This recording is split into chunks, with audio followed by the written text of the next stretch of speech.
All right, we're going to look at some free response questions here from the intermolecular forces packet. And these are questions, as you know, from past years in the exam when there were several parts to one free response question all about intermolecular forces. They don't do that anymore, but they're good ones to review because it allows us to look at several questions that each have something different about them, but are all related back to intermolecular forces. So it's a place to get a good amount of review without a lot of different questions. From 1991, we have this one where it gives us some data in a table, a couple different tables, and then asks us to make some comparisons and talk about why things are different the way that we observe them in the data in the table. So it's kind of got an extra layer to it. We have to go interpret the data table and look at the differences in bonding that you'd expect based on what you know about the elements taking part in those bonds. So here on the first question, they want us to compare magnesium chloride and silicon chloride. And if we look at the data table for those two compounds, they're right next to each other. So we're looking at these two rows right in the middle of our table here. And of course we can tell here that there's differences in two things. One, the melting point of our magnesium chloride is much higher than for silicon chloride, and the conductivity in the molten state for magnesium chloride is quite a bit bigger. Now you might look at it and say, well, 20 doesn't seem like very much versus 0. Conductivity in this case, 0 conductivity, and then anything of any sort of significant size, that's a big difference. So silicon chloride in a molten state, in liquid state, doesn't conduct electricity at all, while magnesium chloride in its molten state does conduct measurably. And so that's a difference that we need to be able to account for.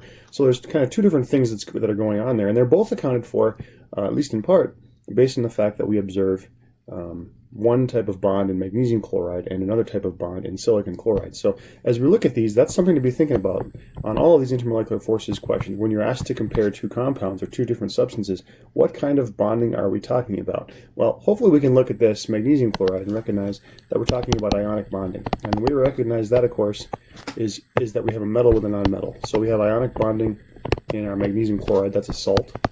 And salts tend to have very high melting points, and we see that 714 Celsius is quite high. Silicon chloride, however, is covalent bonding. And the way we know that is that we don't have a metal there. We have two nonmetals, or you might get specific and say that we're looking at a metalloid in silicon with chloride. So this is going to be molecular bonding, or molecules.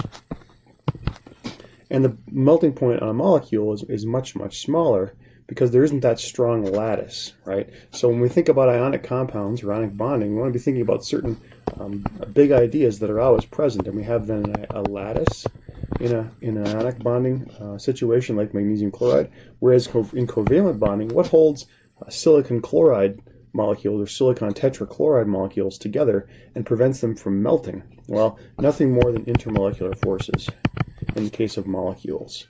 So when we're looking at a molecule, we need to go right to IMFs. What kind of intermolecular forces are we talking about that would hold those molecules together? Whereas with an ionic compound, we have a lattice of ions, right? So in ionic bonding, there's a whole different kind of Coulombic attraction going on that's literally holding those ions into a rigid lattice and makes it much more difficult for them to separate. So that's going to be part of our answer with melting point. On the second part of our answer with conductivity then, why is there a difference in conductivity? And remember, anytime we're talking about conductivity in a substance or a solution or a mixture, we want to look for mobile charged particles. Okay, mobile charged particles.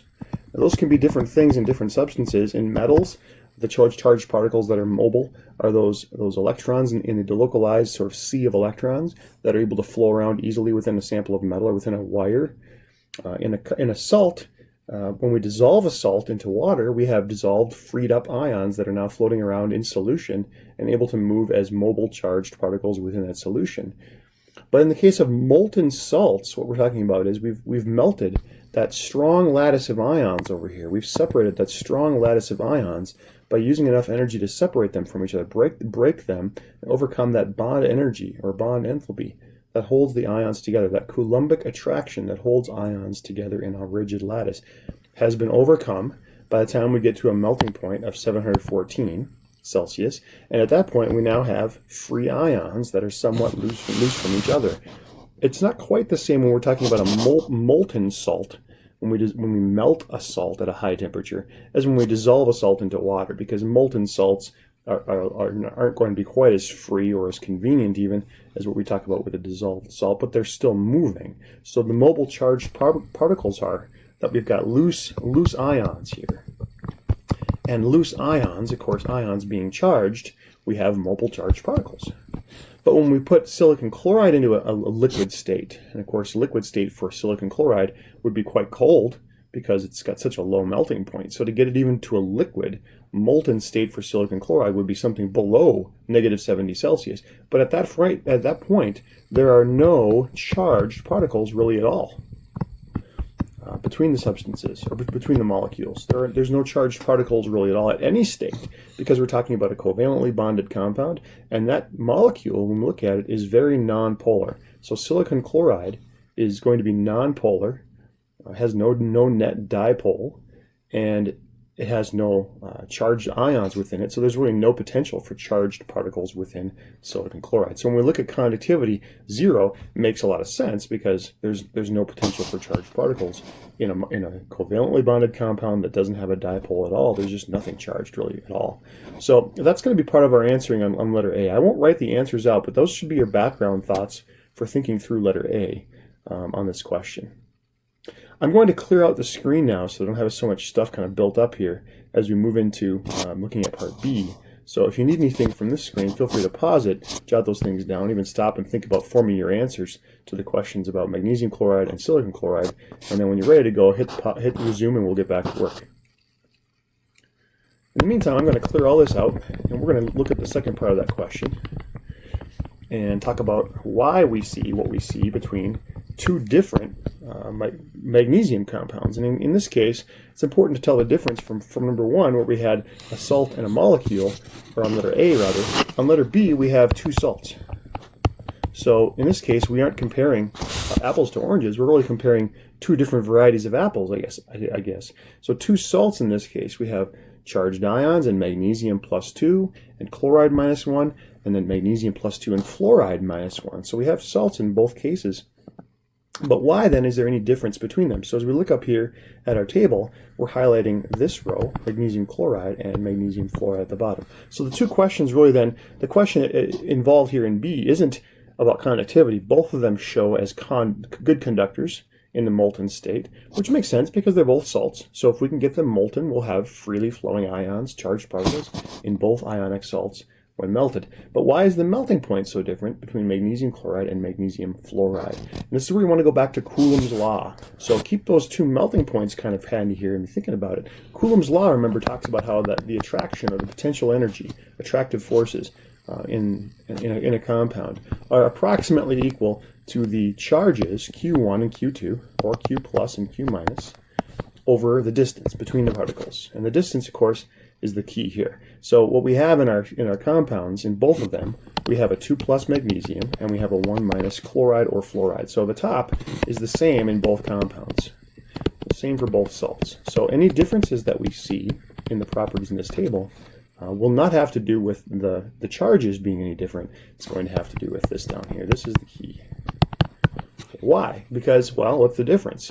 Magnesium, of course, in both compounds has the same radius. So if we think about magnesium as being whatever its atomic radius or ionic radius is, that's going to be a wash in both of these compounds. So what the real difference is how is chloride, the chloride ion, Cl-1, versus the fluoride ion, how do we see a difference in those? And you have to ask yourself, based on the periodic table, right, which one's going to have the larger or smaller radius? Well, let's go to our periodic table for just a moment. We'll take a look at it here. Got one close by, I think. Where'd I put it? Oh, shoot, I must have had it on the other page. But if we look at our periodic table here, let's see if I jump over to it. Here it is. As we look at our periodic table, we know, of course, that fluoride is above chloride, or fluorine is above chlorine in the periodic table. So having one extra energy level for chlorine means that there's going to be one extra energy level, so a larger radius. Chlorine has a larger radius as an atom, has a larger atomic radius, and, importantly for us here in a salt, ionic radius, right, than fluoride. Now make sure when you do these larger, smaller, greater, lesser comparisons that you do a larger than what, right? Larger than magnesium? Well, that's not interesting to us here. It's not true, and it's not interesting to us. It's larger than fluoride because why? Because chlorine has one additional energy level. So one additional energy level full of electrons. Principal quantum number n equals 3 for chlorine, where principal quantum number n, the outer level of fluorine, is only 2. So the extra energy level on chlorine makes its ionic radius larger. So how does that pertain to what we're talking about here? Well, of course, the key is that when we look at our Coulomb's law expression, in the bottom, a larger radius for our chlorine versus a smaller radius for our fluorine, or you could call them chloride and fluoride, larger ion versus smaller ion equals a greater distance in our values here for D in our Coulomb's law. Okay, larger D value. And when a larger value is placed here in the denominator of our equation, a larger D value will equal a smaller Coulombic attraction, smaller PE, in other words, a weaker Coulombic attraction, which means a lower melting point for MgCl2. And we see, of course, that that's the case. In our table, a lower melting point for magnesium chloride as a 714, just a little bit smaller in fluoride as an ion, and suddenly we have a much, much larger, 500 degrees, 500 plus, 547 degrees larger melting point for MgF2, because that ion of fluorine is so much smaller than chlorine. It creates just that big difference then in our calculation of Coulombic attraction. So a smaller ion means a smaller distance and a greater Coulombic attraction, or a larger ion gives us a larger value for D in the denominator of our equation, which means a smaller Coulombic attraction, a weaker Coulombic attraction, and that translates to something we can measure as melting point being less. So do your best along the way with these comparisons as you write these out, whether it's a sentence or just under some mathematical relationships here, like in B. A, you kind of have to do a little bit more explaining with sentences, but for B, you can certainly get away with a more mathematical approach to it, an explanation, without having to have as much for a sentence. But make sure you carry it all the way through. Make connections from things that we can see from the periodic table, so that chlorine is going to have an extra energy level. It's going to be larger, and carry that all the way through to the end, which is the property at hand, which in this question is melting point. How would melting point be affected?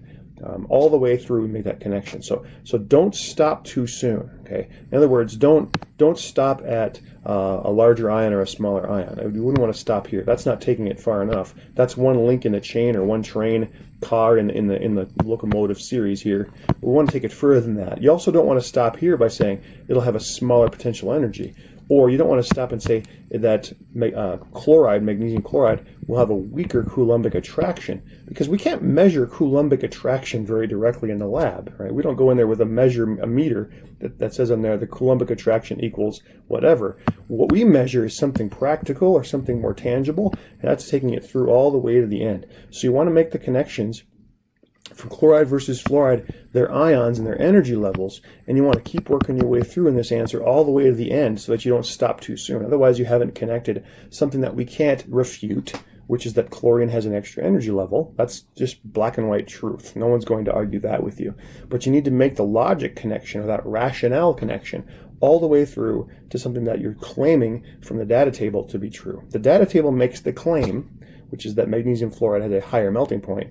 The logic, or the evidence that you're using in this case, is the idea that chlorine has a larger radius because of its extra energy level. And then the rationale is that you need to make the connections in between. That's the guts here. That's the steps in between that are kind of represented by this dashed arrow that says that larger ion equals larger D value in our Coulomb's law, which means a weaker attraction, and weaker attraction means a lesser melting point. So you have to make those kind of connections in between. We can't just say larger ion equals smaller melting point without filling in those guts. But the good news for those of you who don't like to write sentences is that you don't have to write long sentences. You can kind of make connections like this.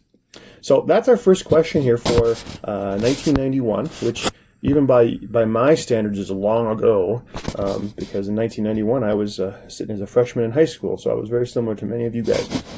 But that's for 1991, and I will record some additional guidelines to help with some of the other questions. I won't help with C and D on this one. Those are a little simpler. Hopefully you can make sense of those without any help from me. But until we get back together, that's 1991. Thanks.